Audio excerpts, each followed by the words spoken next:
हम जब भी इंग्लिश में ग्रामर की बात करते हैं तो हमारे मन में बस एक ही थॉट आता है कि हमें part of speech, noun, pronoun, adverb, preposition या कह सकते हैं टेंस, सेंटेंस, यही सब हमें पढ़ना है। लेकिन आप लोग क्या एक्चुअल में जानते हैं कि ये क्या एक दूसरे से कैसे कनेक्टेड है? क्यों हम लोग ग्रामर में इन सब चीज़ों को पढ़ते हैं? तो चलिए इन्हीं सब चीज़ों को हम लोग आज की इस वीडियो में डिटेल में नहीं, हम लोग एक बेसिक कॉन्सेप्ट की तरह से हम लोग इसके डिफिनीशन के साथ हम लोग समझते चले जाएंगे। क्योंकि ये वीडियो ज़्यादा लॉन्ग नहीं बनाएंगे हम लोग, बस हमको जो एक लैंग्वेज सीखने के लिए जो हमें बेसिक कॉन्सेप्ट तैयार करना होता है, जो सीखना होता है, बस उसी को लेके हम लोग इसके डिफिनीशन से लेके थोड़ा सा एग्जाम्पल लेके हम लोग एक एक चीज़ों को समझते चले जाएंगे, जिससे हमारे ग्रामर में कभी इसके बाद से हम लोग को कन्फ्यूजिंग नहीं होगा।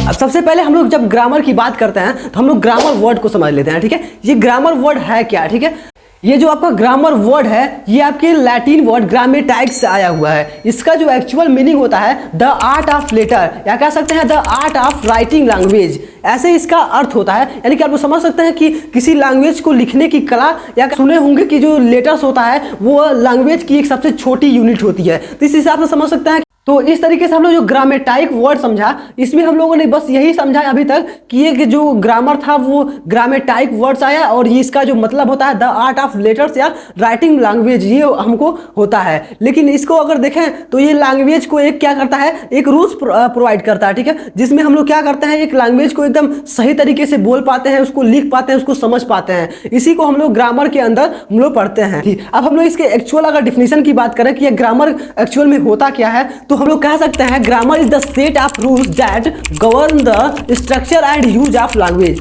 यानी कि जो ग्रामर है वो एक सेट ऑफ रूल्स है, यानी कि रूल्स का एक कह सकते हैं समूह है, जो हमारे लैंग्वेज को या जो भी लैंग्वेज हम लोग सीखते हैं उसको एक नियमित करता है, उसको संरचना प्रदान करता है, एक सही तरीके से हमें सिखाने की प्रयास करता है। तो ये इसका एक्चुअल डिफिनीशन थी। ठीक है, अब हम लोग इसको थोड़ा सा ज्यादा इसको डीप में नहीं पढ़ेंगे, अंदर घुसे तो ग्रामर को हम लोग मेनली 2 टाइप से पढ़ते हैं। वैसे तो इसका बहुत सारा टाइप्स है, लेकिन हम लोग मेनली 2 टाइप से पढ़ते हैं। सबसे पहला जो होता है आपका, तो वो होता है आपका descriptive grammar, and second is prescriptive grammar. ठीक है, तो ये इसके होते हैं। तो सबसे पहले हम लोग डिस्क्रिप्टिव ग्रामर के बारे में समझते हैं। तो एक तरीके से समझिए, डिस्क्रिप्टिव जो ग्रामर होता है वो वर्णन करने वाला होता है। जैसे मैंने इस प्रैक्टिकली अगर हम लोग कभी भी किसी भी लैंग्वेज को अगर हम लोग प्रैक्टिकली यूज करते हैं, जैसे घरों पे हम लोग कभी भी उसको ज्यादा रूल रेगुलेशन के को ध्यान नहीं देते हैं, हम लोग कुछ भी जो हमारे लैंग्वेज है जिसमें हम लोग बोलते हैं, हिंदी हो, इंग्लिश हो, उर्दू या जो भी मतलब फारसी जिसमें हम लोग बोलते हैं, उसी में हम लोग अपने आप से मतलब इंटरेक्ट करते हैं, कम्युनिकेशन करते हैं एक दूसरे से, तो उसमें हम लोग रूल रेगुलेशन को ज़्यादा ध्यान नहीं देते हैं। तो उसमें वो जो हमारा कम्युनिकेशन होता है उसको हम एक तरीके से कह देते हैं क्या, वो डिस्क्रिप्टिव ग्रामर है। अब चलिए हम इसको थोड़ा डिफिनीशन से और ज़्यादा हम लोग क्लियर करते हैं। ठीक है, तो जो डिस्क्रिप्टिव ग्रामर का जो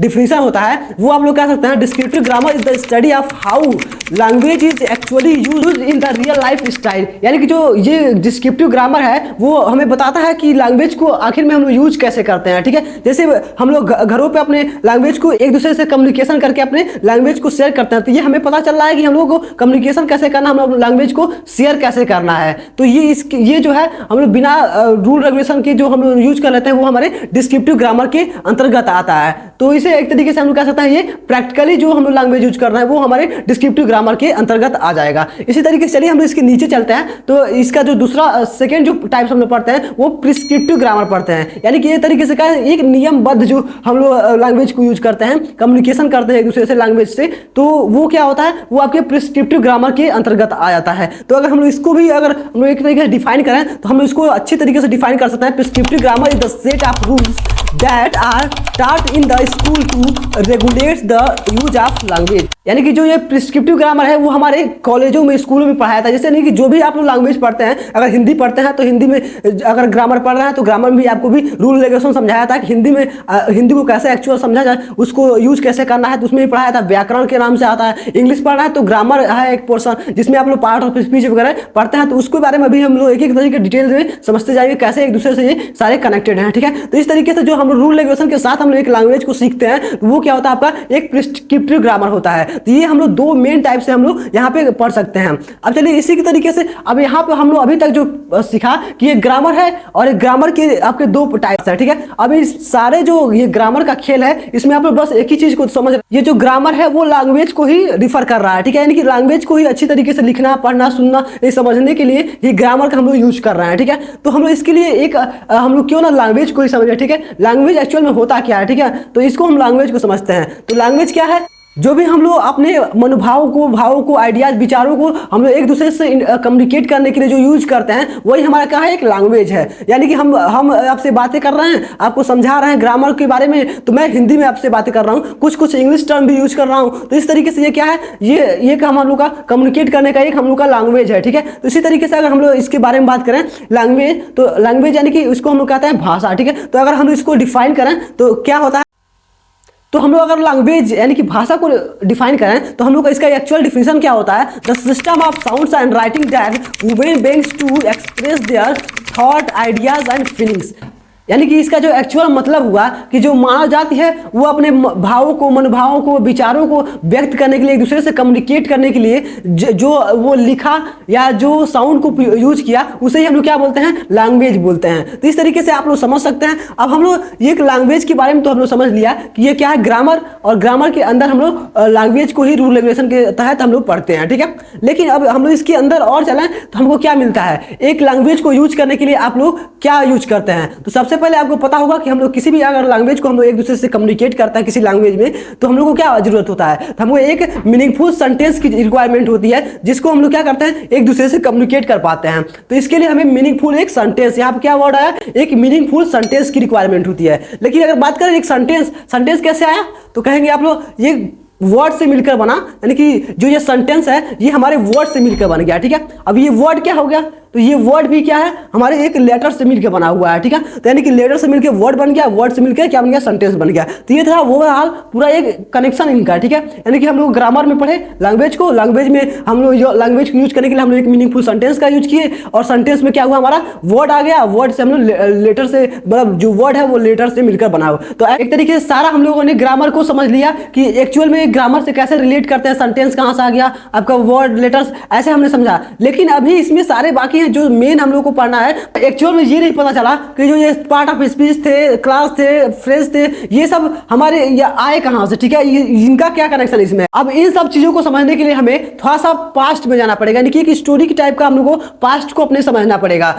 तो इस स्टोरी को स्टार्ट करने से पहले आप इस वीडियो को लाइक करके अपने फ्रेंड्स में शेयर करें, ताकि ये जो मैंने इतना सारा कॉन्सेप्ट कलेक्ट किया है ये सारे लोगों के पास शेयर हो सके, इसका पूरा क्रेडिट मिल सके। तो चलिए हम लोग स्टोरी को स्टार्ट करते हैं। पहले सोचिए कि जब अर्थ पे सबसे पहले जो मानव आया तो वो क्या लैंग्वेज को जानता था, वो लैंग्वेज को नहीं जानता था। जैसे मानव जाति पृथ्वी पे जन्म लिया तो एक दूसरे से कम्युनिकेट करने के लिए वो थोड़े थोड़े इंडिकेशन और ये सब स्टार्ट करने लगा। जैसे देखते हैं एक जब जन्म होता है तो वो कुछ नहीं बोलता है, बस वो कभी रोता है तो च्यू म्यू करके, जैसे चाइनीज वालों को देखे होंगे वो कैसे बोलते हैं, वो आऊँ चाऊ माऊ ऐसे करके कुछ भी बोले जाते हैं, हम लोगों को समझ में आता है, जैसे लगता है कि वो एक मतलब अलग ही प्रजाति के हैं। तो इस तरीके से उन लोगों का एक कम्युनिकेशन होता है, तो वो आपस में अपने आप में वो एक लैंग्वेज की तरह से वो यूज करते हैं उन सब लैंग्वेज को। तो ऐसे ही जब जन्म हुआ तो वो भी लोग क्या किए, सबसे पहले कुछ उनको इशारा किए, फिर वो समझे कि हाँ ये इशारा कर रहा, कुछ हमसे कहना चाह रहा है या बुलाना चाह रहा है। फिर वो ऐसे ऐसे मतलब हम लोगों की पूरी धीरे धीरे करते करते एक छोटे से साउंड को प्रोड्यूस किए। फिर जो साउंड था वो दूसरे वाला समझ गया हाँ कुछ कहना चाह रहा है, साउंड से इंडिकेशन होने लगा। तो धीरे धीरे जो वो अब साउंड को यूज कर रहे थे वो एक दूसरे से इंडिकेट कर रहे थे, एक दूसरे से इंटरेक्शन के लिए, जो एक दूसरे से इंटरेक्शन के लिए, कम्युनिकेशन के लिए, या कह सकते हैं वो एक दूसरे को अपने लैंग्वेज अपने फीलिंग्स को शेयर करने के लिए कोई एक वो डिजाइन किए, ठीक है, यानी कि वो कोई एक रूप आकार स्ट्रक्चर दे दिए, ठीक है। तो उस साउंड से जो वो एक स्ट्रक्चर बना उसे हम लोग क्या बोलते हैं, लेटर्स बोलते हैं, ठीक है। यानी जो सबसे पहले उन्होंने इंडिकेशन के लिए वो जो सब यूज किए उसको हम लोग क्या बोलते हैं, एक लेटर्स का रूप देते हैं, यानी कि एक अक्षर वर्ण बोल देते हैं। वो हर एक लैंग्वेज में अलग अलग अक्षर होता है। जैसे कि आप लोग क्या समझ सकते हैं कि हम लोग जैसे लैटिन वर्ड पढ़ते हैं, लैटिन में कुछ और होता है। अगर देखा जाए ग्रीक वर्ड तो आप लोग अल्फा बीटा गामा ऐसे जैसे पढ़ते हैं। तो ऐसे ही अगर हम लोग अपनी लैंग्वेज में बात करें तो क्या हम लोग क ख ग ऐसे जो हम लोग हिंदी में ये सारे जो सिम्बल्स होते हैं इन्हें भी हम लोग क्या बोलते हैं, एक लेटर्स बोलते हैं। ये भी क्या हुआ, पहले कोई बात करते समय वो पहले क कहा होगा, फिर ख कहा होगा, फिर उसका एक नोटेशन दिया गया है, तो फिर वो क्या हुआ, एक सिंबल का रूप, मतलब एक लेटर्स का रूप बन गया। तो इसी तरीके से अब इंग्लिश में देख लीजिए तो इंग्लिश में ABCD ऐसे आ गया। तो इस तरीके से क्या एक लैंग्वेज का एक सिंबल बना, फिर उस सिंबल को हम लोग क्या बोलने लगे, एक लेटर से बोलने लगे। तो यहाँ से हम लोग इस लेटर को डिफाइन कर सकते हैं। हम लोग कह सकते हैं कि a letter is a symbol that represent a sound in a language, यानी कि इसका जो मतलब होता है वो कि एक लेटर जो है वो क्या है, एक सिंबल है, यानी कि जो लेटर को हम लोग अच्छा बोल देते हैं तो लेटर जो है वो एक क्या है, एक सिंबल है जो एक लैंग्वेज में एक तरीके से एक साउंड को रिप्रेजेंट करता है। ठीक है, तो इस तरीके से हमें लेटर को हम लोग डिफाइन कर सकते हैं। अब देखिए धीरे धीरे क्या हुआ, हम लोग डेवलप करते गए तो देखिए हमारे पास ज़्यादा लेटर्स हो गया। ठीक है, तो इस लेटर को क्या किया, हम लोग कंबाइन कर दिए। ठीक है, कंबाइन करके एक सेट बना दिए, यानी कि एक समूह बना दिए। अब उस समूह को भी हम लोग को कुछ एक नाम देना था। ठीक है, तो हम लोग क्या किए, इसको एक तरीके से प्रमाण के रूप में हम लोग पूरे लेटर को कंबाइन किए और उसका हम लोग एक नाम दिए, क्या, अल्फ़ाबेट। ठीक है, अल्फ़ाबेट आप लोग बहुत सुने होंगे, यानी कि उसको हिंदी में बोलते हैं वर्णमाला आ गया। ठीक है, तो इसके आगे क्या डेवलप हुआ, वर्णमाला, आपका अल्फ़ाबेट डेवलप हो गया। ठीक है, तो अब हम लोग इसको अगर डिफाइन करना चाहें अल्फ़ाबेट को और अच्छी तरीके से समझना चाहें तो हम लोग अल्फ़ाबेट को डिफाइन कर सकते हैं a standardise set of letters use to write a particular language, यानी कि इसका जो मतलब हुआ वो क्या हुआ, एक स्टैंडर्डाइज सेट कह रहा है। ठीक है, यानी कि एक प्रमाण के रूप में जो दिया गया सेट है, यानी कि वो जो सेट क्या है तो उसमें लेटर्स हैं जिससे जो लेटर है जो जिसको हम लोग क्या करते हैं अपने लैंग्वेज को लिखने के लिए यूज करते हैं, जिस लैंग्वेज को, उसी को क्या किया गया, एक मान प्रमाण के रूप में क्या किया गया, हम लोग सेट बना के रख दिया गया। तो उसे यही वो डिफिनेशन बता रहा है हमें। ठीक है, तो इस तरीके से हम लोग इस तरीके से अल्फाबेट को हम लोग डिफाइन कर सकते हैं। तो इस तरीके से हमारा लैंग्वेज से क्या आया, लेटर के से बाद से क्या है, हमारा अल्फाबेट आ गया। ठीक है, तो अल्फाबेट को हम लोग समझ लिए। अब फिर हम लोग आगे बढ़े तो आगे क्या होगा आपका, तो यहाँ से देख सकते हैं हमें लेटर मिल गया। ठीक है, लेटर से हम लोग किसी एक पार्टिकुलर चीज़ को नहीं कर सकते हैं, थोड़ा सा हम लोग अपने फीलिंग्स को बताने के लिए हम लोग थोड़ा थोड़ा इंडिकेशन देने लगे, लेकिन हमें थोड़ा सा एक अच्छे तरीके से बताने के लिए हमें मतलब कुछ ऐसा हमको मिला नहीं था, तो हम लोगों ने क्या किया, लेटर्स को ही क्या क्या कंबाइन करना शुरू कर दिया। ठीक है, यानी कि हम लोग जैसे मान लीजिए हम लोग कहते हैं कि सब बोलना है, कि सभी लोगों को रिप्रेजेंट करना, तो हम लोग क्या करते हैं स और ब को कनेक्ट करते हैं, तो यानी कि हम लोग सब बनता है। तो यानी क्या बना, एक पार्टिकुलर बता रहा है कि हाँ हम लोग सभी लोगों को रिप्रेजेंट कर रहा है। तो यहाँ से क्या है, एक आपका वर्ड आ गया। ठीक है, तो जब लेटर से मिलकर एक वर्ड बना तो वर्ड को अगर हम चाहे डिफाइन करना, ठीक है, तो डिफाइन करना तो हम इसको कह सकते हैं a group of letters which make a sense or meaning is known as a word, यहाँ कह सकते हैं इज कॉल्ड वर्ड। ठीक है, तो इसको आप लोग इस तरीके से समझ सकते हैं, यानी कि जो हम लोग का एक तरीके से जो लेटर डेवलप हुआ था, हम लोग किसी नोटेशन दे रहे थे, किसी एक मतलब अपने फीलिंग्स को बताना चाह रहे थे, तो उसको अगर हम लोग कंबाइन करके अगर एक मीनिंग निकलने लगा उसका, तो हम लोग क्या बोल दिए, उसको एक वर्ड बोल दिए। ठीक है, यानी कि हम लोग जिससे कहते हैं सब है, तो फिर सेब आ गया, तो सेब भी क्या कर रहा है, एक मतलब एक फल को रिप्रेजेंट कर रहा है। ठीक है, तो इसी तरीके से कोई मोहन आ गया, कोई सोहन आ गया, कोई रोहन आ गया, एक एक तरीके से हम सबको एक एक नाम देने लगे। ठीक है, तो इस तरीके से हमारे पास फिर से अब क्या हुआ, वर्ड के बाद से भी जब हम लोग आगे बढ़े तो क्या हुआ, हमारे पास बहुत सारा वर्ड आ गया। ठीक है, बहुत सारा वर्ड, किसी को हम लोग रोहन सोहन सबके नाम दे, एक एक पर्सन को हम लोग एक एक नाम देने लगे। ठीक है, फिर नाम देने के बाद से क्या हुआ, हम लोग खाने की चीज़ों को भी अलग अलग नाम देने लगे, कोई मतलब सेब है, कोई आम है, कोई अमरूद है, ऐसे ऐसे चीज़ें मतलब सारे डेवलप होने लगी। ठीक है, तो बहुत सारा वर्ड आ गया, सारे जो वर्ड हमारे पास बहुत सारे वर्ड का कलेक्शन आ गया था ना, तो इन सारे वर्ड्स को हमने सोचा कि क्यों ना आएगी कि कैटेगरी में हम लोग डिवाइड कर दें, ताकि हम लोग पहचानने में आसानी होगा कि ये कौन सा वर्ड है, ये कौन सा वर्ड है सारे। तो ये जो हम लोग बोल रहे थे वर्ड, ये क्या है, एक तरीके से हम लोग स्पीच है, स्पीच को क्या बोलते हैं हम लोग, वाणी बोली। अब इन सारे चीज़ों को डिवाइड करने के लिए एक एक पार्टिकुलर कैटेगरी में रखने के लिए हम लोग क्या किए, पार्ट ऑफ स्पीच का डेवलपमेंट किए। ठीक है, अब हम लोग इसमें क्या कर सकते थे, हम लोग कर सकते थे एक किसी पर्सन को अगर हम लोग डिनोट कर रहे हैं, कह रहे हैं तुम मोहन हो, तुम सोहन हो, तो ये क्या हुआ, हमारा नाउन हुआ, यानी कि हम लोग किसी नाम को रिप्रेजेंट कर रहे हैं। फिर प्रोनाउन आ गया, फिर वर्ब आ गया, ऐसे ऐसे करके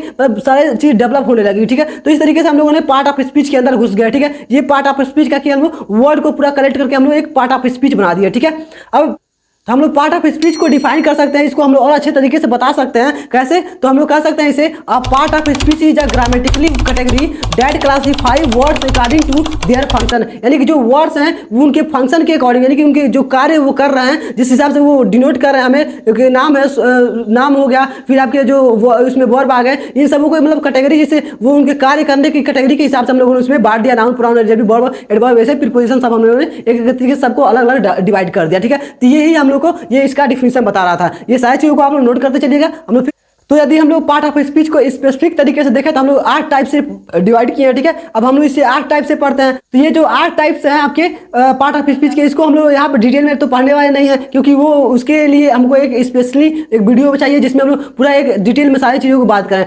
अब देखिए धीरे धीरे फिर हम लोग आगे बढ़ते हैं, ठीक है। तो जब हम लोग आगे बढ़ते हैं तो यहाँ पे क्या होता है कि जो हम लोगों ने पार्ट ऑफ स्पीच में बहुत सारे वर्ड्स को हमने कलेक्ट करके डिवाइड करके एक चीज किया है, तो उसमें से अभी हमको कंप्लीट एक तरीके से अपने थॉट को कह सकते हैं हम लोग जो हम लोग चाहते थे वो हम लोग कह नहीं पाते थे, ठीक है। अब जैसे कहा है सोहन कह दिए, तो क्या हम लोग से सोहन से सारी बात हो गई, मेरी मेरी सारी बातें तो नहीं कह पाए ना, उसकी फीलिंग्स को नहीं बता पाया, ठीक है। तो यहाँ से आगे क्या जनरेट हुआ, तो हम लोग क्या किया, हम लोग वर्ड्स को भी कलेक्ट करने लगे, ठीक है। दो वर्ड्स को कंबाइन करके फिर देखे तो कुछ और अर्थ कुछ अच्छा तरीके से हम लोग बता पा रहे थे। फिर दो वर्ड के बाद से हम लोग 3 वर्ड 4 वर्ड ऐसे हम लोग कंबाइन करना शुरू किए, तो यहाँ से डेवलप होता है आपका क्लॉज और फ्रेज आता है, ठीक है। 2 वर्ड मिलते हैं क्लॉज और फ्रेज, ठीक है। अब यहाँ पे जो 2 टर्म यूज हुए क्लॉज और फ्रेज, अगर हम इसको बेसिक तरीके से समझे तो क्या है, तो क्लॉज जो है वो क्या होता है, इसी पार्ट ऑफ स्पीच जो हम लोग अभी तक पढ़ा है उसमें सारे कैटेगरी में हम लोग वर्ड को डिवाइड किए थे, उसी में से हम लोग क्लॉज में क्या हुआ, एक सब्जेक्ट और एक क्या हुआ वर्ब को लिया गया। यानी सब्जेक्ट में क्या आपका आ गया नाउन, और आप कह सकते हैं प्रोनाउन को ले लिए, ठीक है। तो नाउन प्रोनाउन आ गया आपके सब्जेक्ट में और एक वर्ब लिया गया, ठीक है। तो सब्जेक्ट और वर्ब को जब हम लोग कंबाइन किए तो यहाँ से हम लोग को थोड़ा थोड़ा और ज्यादा हम लोग को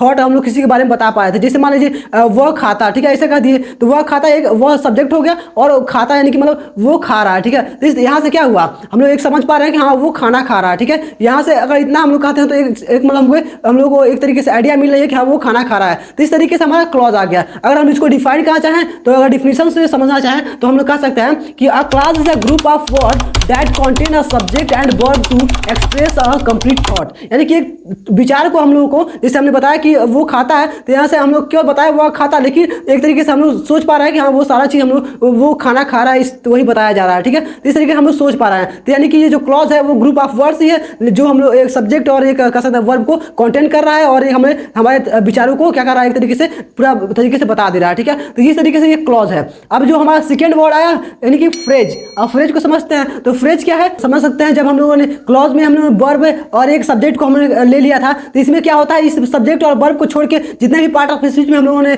वर्ड्स को सीखा था, वो वर्ड्स को किसी भी को कंबाइन करके हम लोगों ने कोई एक थॉट को थोड़ा सा बताने का प्रयास किया, वो हमारे फ्रेज में आ गया, ठीक है। अब इस तरीके से अगर फ्रेज को और डिटेल में अगर हम देखें तो हम लोग इस फ्रेज को हम लोग डिफाइन कर सकते हैं। A phrase is a group of word that work together in a sentence but does not contain a subject और अ वर्ब। यानी कि ये इसमें क्या बताया जा रहा है कि ये जो आपका फ्रेज है वो ग्रुप ऑफ वर्ड्स ये भी है जो सेंटेंस के साथ साथ काम करता है, ठीक है। लेकिन इसमें क्या हुआ कि जो ये फ्रेज है वो सब्जेक्ट और वर्ब को नहीं ले रहा है, ठीक है। उसके अलावा और सारी चीज़ों को लेकर कंबाइन करके बना ले रहा है। जैसे अगर एग्जांपल के से थोड़ा सा इसको हम समझा दें तो कह सकते हैं और रनर बॉय, ठीक है। और रनर बॉय का है यानी कि वो कोई दौड़ने वाला लड़का है, लेकिन यहाँ से एक उसमें ना वर्ब है और ना ही कोई आपका कह सकते हैं ना ही आपका सब्जेक्ट है, ठीक है। तो ये एक रनर बॉय बताया जा रहा है। तो ये अलग अलग चीज़ों को यूज किया गया है, लेकिन इससे हम लोग को एक चीज़ पता चल रही है कि हाँ कोई दौड़ने वाला लड़का है, ठीक है। इस तरीके से अगर कहें इन द मॉर्निंग, ठीक है, तो इसमें भी 3-4 वर्ड आए, लेकिन इसमें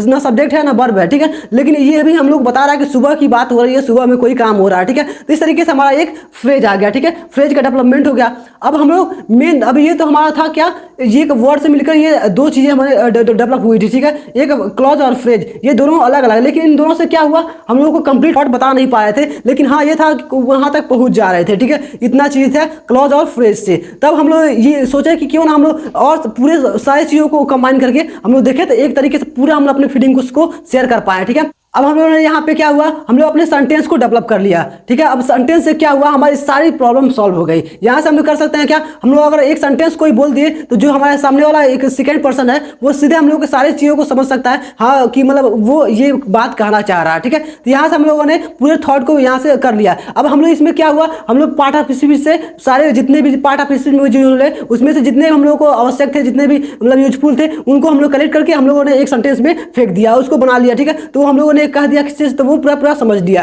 तो इस तरीके से हमारा सेंटेंस बन गया। लेकिन अब यहाँ पे आप लोग ये मत सोचिएगा कि क्लॉज और फ्रेज को क्यों नहीं कंबाइन किया गया। तो यहाँ पे क्या हुआ, जो क्लॉज और फ्रेज है ये तो खुद ही एक पूरा मीनिंग नहीं दे रहा है, पूरा मीनिंग वो समझा नहीं पा रहा है, ना कोई सेंस उसका निकल रहा है। बस इतना वो था कि अगर कोई एक क्लॉज या फ्रेज बोल रहा है तो उसे हम लोग आइडिया लगा पा रहे हैं कि हाँ ये चीजें कहना चाह रहा था, ठीक है। जो वर्ड था आपका, वर्ड क्या है, एक खुद एक मीनिंग है पूरा, ठीक है। वो एक अर्थ को समझाता है। तो वहां से हम लोग डायरेक्ट उठाते हैं क्या, हम लोग अपने सेंटेंस सेंटेंस को। तो हम लोग इस तरीके से इस सेंटेंस को डिफाइन कर सकते हैं, a group of words which make a complete sense is known as sentence. यानी कि जो वर्ड का, यानी कह सकते हैं शब्दों का जो समूह है, वो जो एक पूरा कंप्लीट सेंस दे रहा है, यानी पूरा मतलब समझा पा रहा है, उसे हम लोग क्या बोलते हैं, एक सेंटेंस बोलते हैं। तो इस तरीके से सेंटेंस डेवलप हो गया। अब सेंटेंस के बहुत सारे टाइप्स हम लोग पढ़ते हैं, जैसे उसके सेंटेंस के अगर टाइप देखें तो हम लोग असर्टिव सेंटेंस देखते हैं, डिक्लेरेटिव सेंटेंस देखते हैं, अफर्मेटिव, ये सब मतलब इसके टाइप्स पढ़ लेते हैं। ठीक है, इसके पार्ट में आएगा तो सब्जेक्ट और प्रेडिकेट पढ़ लेते हैं। तो हम लोग इसको ज़्यादा हम लोग डिटेल में नहीं पढ़ेंगे अभी।